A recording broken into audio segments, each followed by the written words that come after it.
Mohammed kneels and taps his hands through the thick ground cover of brown curled leaves. A scrawny nestling struggles on the ground near Mohammed's hand. His palm hovers above the baby bird. He lays his hand lightly over the tiny creature. Smiling, Mohammed curls his fingers around the chick and scoops it into his hands. He stands and strokes its nearly featherless head with a fingertip. Mohammed starts as the bird nips his finger. He taps his finger on the chick's gaping beak. He tilts his head back, then drops it forward. Mohammed tips the chick into his front shirt pocket. Wrapping his legs and arms around a tree trunk, Mohammed climbs.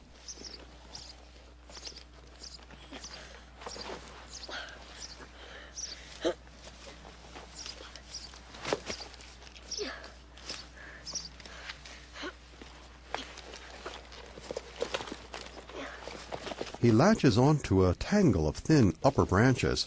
His legs flail for a foothold. Mohammed stretches an arm between a fork in the trunk of the tree and wedges in his head and shoulder. His shoes slip on the rough bark.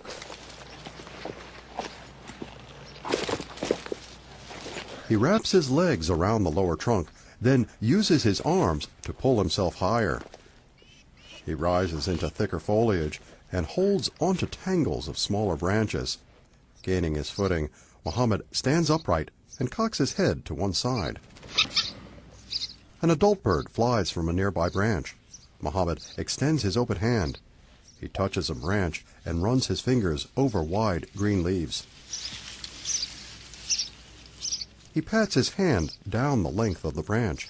His fingers trace the smooth bark of the upper branches, search the network of connecting tree limbs, and discover their joints.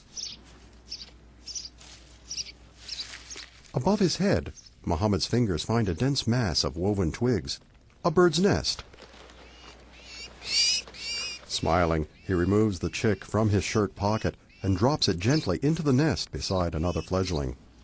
He rubs the top of the chick's head with his index finger. Mohammed wiggles his finger like a worm and taps the chick's open beak. Smiling, he slowly lowers his hand.